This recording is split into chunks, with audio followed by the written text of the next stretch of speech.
Hello दोस्तों, स्वागत है आपका अपने YouTube चैनल खुशबू एकेडमी में। दोस्तों, आज की क्लास बेहद ही इम्पोर्टेंट होने वाली है क्योंकि आज की क्लास में हम पर्यावरण अध्ययन एवं शिक्षा शास्त्र के मोस्ट इम्पोर्टेंट प्रश्नों को कवर करेंगे, जो कि सीटेट एग्जाम के लिए काफ़ी ज़्यादा यूजफुल रहने वाले हैं।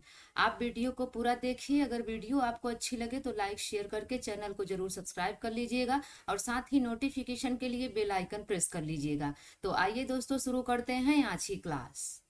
पहला प्रश्न है, नीचे दी गई सूची पर विचार कीजिए। झील, झरना, तालाब, पहाड़ी, नदी उपरोक्त सूची में से कौन सा इनमें से भिन्न है? ए ऑप्शन कह रहा है झील, बी कह रहा है झरना, सी कह रहा है तालाब और डी कह रहा है पहाड़ी। तो यहाँ पर दोस्तों राइट आंसर हो जाएगा डी, पहाड़ी। क्योंकि झील का संबंध भी पानी से है, झरना भी पानी से संबंधित है और तालाब भी, लेकिन पहाड़ी इनसे अलग है, तो इसलिए डी ऑप्शन राइट हो जाएगा। अगला प्रश्न है, नीचे दिए गए कथनों पर विचार कीजिए। कथन वाले जो प्रश्न होते हैं दोस्तों, ये सीटेट में भर भर के पूछे जाते हैं। ए ऑप्शन कह रहा है गुजरात में लोग दाल के साथ चपाती खाते हैं और दाल में शक्कर डालते हैं। बी कह रहा है केरल में अधिकतर लोग किसी भी करी के साथ टैपियोका खाते हैं। सी कह रहा है कश्मीर में लोग नारियल के तेल में बनी समुद्र की मछली खाते हैं। और डी कह रहा है गोवा के लोग सरसों के तेल में बनी मछली खाते हैं। तो यहाँ पर दोस्तों अगर हम देखें तो ए ऑप्शन बिल्कुल राइट हो जाएगा, यानी कि गुजरात में लोग दाल के साथ चपाती खाते हैं और दाल में शक्कर डालते हैं। बी ऑप्शन राइट हो जाएगा, केरल में अधिकतर लोग किसी भी करी के साथ टैपियोका खाते हैं। अगला प्रश्न है, नीचे दिए गए पक्षियों की वह कौन सी प्रजाति है जिसकी आंख मानवों की भांति उनके सामने की ओर होती है? तो यहाँ पर दोस्तों राइट आंसर हो जाएगा डी, उल्लू। उल्लू की जो आंखें होती है वो मानवों की भांति सामने की ओर होती हैं। अगला प्रश्न कह रहा है, हाथियों के विषय में नीचे दिए गए प्रश्नों पर विचार कीजिए। याद रखिए दोस्तों, सीटेट में हाथी से भी प्रश्न पूछा जाता है। यहाँ पर पहला ऑप्शन कह रहा है हाथी झुंड का नेतृत्व करता है। बी कह रहा है हाथियों के झुंड में केवल हथिनियां और बच्चे ही रहते हैं। सी कह रहा है हाथियों के झुंड में कितनी भी हथिनियां अपने बच्चों के साथ रह सकती है। डी कह रहा है हाथी 4-5 वर्ष की आयु होने तक ही झुंड में रह सकते हैं, इसके पश्चात वह अपना झुंड छोड़कर अलग हो जाते हैं। तो यहाँ पर अगर हम ऑप्शन को देखें दोस्तों, तो आपका यहाँ पर सी ऑप्शन बिल्कुल राइट हो जाएगा, जिसमें से कि बी, सी और डी राइट हैं। बी कह रहा है हाथियों के झुंड में केवल हथिनियां और बच्चे ही रहते हैं, ये आपका सही है। ये आपका गलत है पहला ऑप्शन, कि हाथी झुंड का नेतृत्व करता है। जी नहीं, हाथी झुंड का नेतृत्व नहीं करता है, हथिनी जो होती है वह झुंड का नेतृत्व करती है। सी ऑप्शन राइट हो जाएगा, हाथियों के झुंड में हथिनियां। अगला प्रश्न है, निम्नलिखित राज्यों में से किसके बगीचों में तेज पत्ता, छोटी इलायची, बड़ी इलायची और काली मिर्च उगते हैं? तो यहाँ पर दोस्तों राइट आंसर हो जाएगा सी, केरल। केरल राज्य में तेज पत्ता, छोटी इलायची, बड़ी इलायची, काली मिर्च उगते हैं। केरल को दोस्तों मसालों का बगीचा भी कहा जाता है, ये आपको ध्यान में रखना है। अगला प्रश्न है, नेफेंथिस के विषय में नीचे दिए गए कथनों पर विचार कीजिए।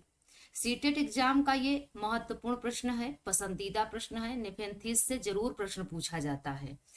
पहला ऑप्शन कह रहा है यह पौधा कीड़ों मकोड़ों, मेढकों, चूहों को फंसाकर उनका शिकार कर सकता है। बी कह रहा है यह पौधा मेघालय में पाया जाता है। सी कह रहा है यह पौधा कीड़े मकोड़ों को खींचने के लिए मोहक आवाज निकालता है। और डी कह रहा है इसका आकार घड़े जैसा होता है जिसका मुंह खुला होता है, कोई भी कीड़ा मकोड़ा इसके मुंह के ऊपर पहुंचते ही इसमें फंस जाता है और बाहर नहीं निकल पाता। तो यहाँ पर हम दोस्तों राइट ऑप्शन को देखें तो ए ऑप्शन राइट हो जाएगा कि यह पौधा कीड़े मकोड़े, चूहे को और मेढकों को फंसाकर उनका शिकार कर सकता है। बी ऑप्शन सही हो जाएगा, यह पौधा मेघालय में पाया जाता है। सी ऑप्शन यहाँ पर गलत हो जाएगा, यह पौधा कीड़े मकोड़ों को खींचने के लिए मोहक आवाज निकालता है, ये ऑप्शन गलत है। और डी ऑप्शन भी गलत हो जाएगा, इसका आकार घड़े जैसा होता है। आकार तो घड़े जैसा होता है, लेकिन इसका मुंह खुला नहीं होता, इसका मुंह पत्ती नुमा ऐसे बना रहता है, उससे वो ढका रहता है। तो ये दोनों आपके ऑप्शन गलत हैं, ए और बी आपका ऑप्शन बिल्कुल राइट हो जाएगा। अगला प्रश्न कह रहा है, दांडी यात्रा भारत की आजादी से पहले की महात्मा गांधी के जीवन की एक महत्वपूर्ण घटना है, यह घटी थी। तो यहाँ पर दोस्तों राइट आंसर हो जाएगा बी, 1930 में। दांडी यात्रा भारत की आजादी से पहले की महात्मा गांधी के जीवन की एक महत्वपूर्ण घटना है जो कि 1930 में घटी थी। अगला प्रश्न है, नीचे दिए गए किस रोग के प्रकरण में डॉक्टर रोगियों को गुड़, आंवला और हरी पत्तियों वाली सब्जियों को खाने की सलाह देते हैं? तो यहाँ पर दोस्तों राइट आंसर हो जाएगा बी, अनीमिया में। अनीमिया जो होता है उसमें खून की कमी हो जाती है, तो इस रोग के लिए जो डॉक्टर होते हैं वो कहते हैं गुड़, आंवला और हरी पत्तियों वाली सब्जियों का सेवन करने के लिए। अगला प्रश्न है, रेगिस्तानी ओक नामक पेड़ के बारे में निम्न में से कौन सा कथन सही नहीं है? याद रखिए दोस्तों, ये सब जो प्रश्न है ये सीटेट के पसंदीदा प्रश्न है। नेफेंथीस हो गया, हाथी हो गया, रेगिस्तानी ओक हो गया, ये सब बार बार परीक्षा में पूछा जाता है। तो अगर यहाँ पर ऑप्शन को देखें, ए ऑप्शन कह रहा है इसमें पत्तियों की जगह कांटे होते हैं, बी कह रहा है इसकी जड़ें उथली होती हैं, सी कह रहा है यह अपने तने में जल संरक्षित करता है, और डी कह रहा है यह 3 मीटर से अधिक ऊंचा होता है। अगला प्रश्न है, कुडुक कहाँ के लोगों की भाषा है? तो कुडुक की अगर बात करें तो कुडुक झारखंड के लोगों की भाषा है, डी ऑप्शन बिल्कुल राइट हो जाएगा। अगला प्रश्न है, गुजरात के निकटवर्ती राज्य कौन कौन से हैं? तो गुजरात के निकटवर्ती राज्य हैं महाराष्ट्र, मध्य प्रदेश और राजस्थान, डी ऑप्शन बिल्कुल राइट हो जाएगा। अगला प्रश्न है, एक अध्यापक ने कक्षा में हमारे देश के उत्सवों पर विचार विमर्श किया। विभिन्न संस्कृतियों के बावजूद कुछ उत्सव आम हैं और पूरे देश में मनाए जाते हैं। वह कौन सी संकल्पना का कक्षा में विचार करने की कोशिश कर रहा है? ए ऑप्शन कह रहा है हमारे जीवन में उत्सवों के मूल्यों का, बी कह रहा है विभिन्न संस्कृतियों में एकता का, सी कह रहा है उत्सवों में कोई सांस्कृतिक या प्रादेशिक अवरोध नहीं होता है, डी कह रहा है उत्सव हमें शांति और आनंद देते हैं। एक अध्यापक कक्षा में उत्सवों पर विचार विमर्श करते हैं। विभिन्न संस्कृतियों के बावजूद कुछ उत्सव आम है जो पूरे देश में मनाए जाते हैं। तो वह कौन सी संकल्पना को कक्षा में विचार करने की कोशिश कर रहे हैं? तो यहाँ पर ए ऑप्शन राइट हो जाएगा, हमारे जीवन में उत्सवों के मूल्यों पर विचार करने की कोशिश कर रहे हैं। अगला प्रश्न है, ऑनलाइन कक्षाओं की अवधि में एक ईवीएस शिक्षिका दृष्टिबाधित विद्यार्थी का कैसे शिक्षण करेगी, कैसे उसको पढ़ाएगी? तो यहाँ पर अगर हम ऑप्शन को देखें, ए ऑप्शन कह रहा है आवाज में संदेश साझा करके, बी कह रहा है ढेर सारी मौखिक व्याख्या का उपयोग करके, सी कह रहा है सहपाठी के द्वारा व्याख्या, और डी कह रहा है ठोस अनुभवों का उपयोग करना। ऑनलाइन कक्षाओं की अवधि में एक ईवीएस शिक्षिका दृष्टिबाधित, जिनको की आंख से नहीं दिखाई देता है, उन विद्यार्थियों को कैसे शिक्षण प्रदान करेगी? तो यहाँ पर दोस्तों राइट आंसर हो जाएगा डी, यानी कि ए बी सी डी चारों ऑप्शन सही है। आवाज में संदेश साझा करके, ढेर सारी मौखिक व्याख्या का उपयोग करके, और सी राइट हो जाएगा सहपाठी के द्वारा व्याख्या, और डी राइट हो जाएगा ठोस अनुभवों का उपयोग करके। अगला प्रश्न कह रहा है, श्रवण बाधित बच्चों की शैक्षिक आवश्यकताओं के प्रबंध के लिए शिक्षिका को ऑनलाइन शिक्षण में रूपांतरण करना चाहिए। ए ऑप्शन कह रहा है ऑनलाइन कक्षा के दौरान विशेष शिक्षक की सहायता लेकर, बी कह रहा है केवल उनके लिए ऑफलाइन कक्षा का प्रबंध करके, सी कह रहा है उप शीर्षकों और साथ साथ अनुशीर्षकों को अपने वीडियो और पीपीटी से जोड़ना, और डी कह रहा है अधिक दृश्यों का उपयोग करना।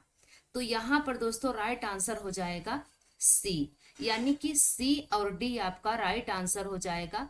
उप शीर्षकों के साथ अनुशीर्षकों को अपने वीडियो और पीपीटी से जोड़ना, अधिक दृश्यों का उपयोग करना। श्रवण बाधित का मतलब होता है दोस्तों जो बच्चे सुन न पाते हों। अगला प्रश्न है, सेवा पूर्व शिक्षक अपने नैतिक मूल्यों, व्यक्तित्व, हित और अभिरुचि को जानने के लिए उपयोग करेंगे। यहाँ पर दोस्तों राइट आंसर हो जाएगा सी, स्व आकलन उपकरणों का। सेवा पूर्व शिक्षक अपने नैतिक मूल्यों, व्यक्तित्व, हित और अभिरुचि को जानने के लिए स्व आकलन उपकरणों का प्रयोग करेंगे। अगला प्रश्न है, एक ईवीएस अध्यापक ने अंकुरण विधि को समझाने के लिए विद्यार्थियों के घर के लिए एक क्रियाकलाप देने का निश्चय किया। निम्नलिखित में से सबसे उपयुक्त कौन सा क्रियाकलाप है? तो यहाँ पर अगर हम दोस्तों देखें तो सी ऑप्शन राइट हो जाएगा, मूंग से अंकुर को निकलते हुए देखना। अगला प्रश्न है, एक ईवीएस की अध्यापिका ने अपने कक्षा 3 के छात्रों को अपनी छत या खुले क्षेत्र में अन्न के कटोरे रखने के लिए कहती है। उसके बाद उसने उनको आंकड़े की शीट तैयार करने के लिए कहा जिसमें वे उस भोजन को खाने के लिए आने वाले पक्षियों का ब्यौरा देंगे। इसका उद्देश्य क्या है? ये ऐसा जो अध्यापिका है ये ऐसा करने के लिए क्यों कह रही है? तो यहाँ पर दोस्तों अगर हम देखें तो राइट ऑप्शन सी हो जाएगा, पक्षियों की जातियों और खान पान की आदतों के प्रति अवलोकन कौशल का विकास करना। अगला प्रश्न है, निम्नलिखित में से कौन सा साधन पर्यावरण अध्ययन के विद्यार्थी के आकलन के लिए गुणात्मक आंकड़े को इकट्ठा कर सकता है? तो यहाँ पर दोस्तों राइट आंसर हो जाएगा डी, क्रम निर्धारण मापनी द्वारा। क्रम निर्धारण मापनी साधन द्वारा पर्यावरण अध्ययन के विद्यार्थी के आकलन के लिए गुणात्मक आंकड़े को इकट्ठा कर सकता है। अगला प्रश्न है, एक ग्रामीण विद्यालय की अध्यापिका भोजन संरक्षण की तकनीक का शिक्षण दे रही है, उसके लिए उत्तम युक्ति क्या हो सकती है? ए ऑप्शन कह रहा है अपने आप विभिन्न संरक्षण विधियों को प्रतिरूपों चार्टों में बनाकर उसका उपयोग करना। बी कह रहा है भोजन को प्रदर्शन करना जिन्हें संरक्षित किया जाता है। सी कह रहा है विभिन्न संरक्षण विधियों का पावर पॉइंट प्रस्तुतिकरण करना या छोटे वीडियो क्लिप दिखाना। डी कह रहा है अड़ोस पड़ोस में क्षेत्रीय का आयोजन करके घरों में उपयोग करना। तो यहाँ पर दोस्तों राइट आंसर हो जाएगा डी, अड़ोस पड़ोस में क्षेत्रीय का आयोजन करके घरों में जो उपयोग होने वाली संरक्षण विधियों का अवलोकन कराना। तो दोस्तों ये रही आज की हमारी ईवीएस की क्लास। यह क्लास आपको कैसी लगी आप कमेंट्स में जरूर बताइएगा। अगर यह क्लास आपके लिए हेल्पफुल रही हो, आपको पसंद आई हो तो लाइक शेयर करके चैनल को जरूर सब्सक्राइब कर लीजिएगा। तो मिलते हैं अगली वीडियो में, तब तक के लिए बाय एंड टेक केयर।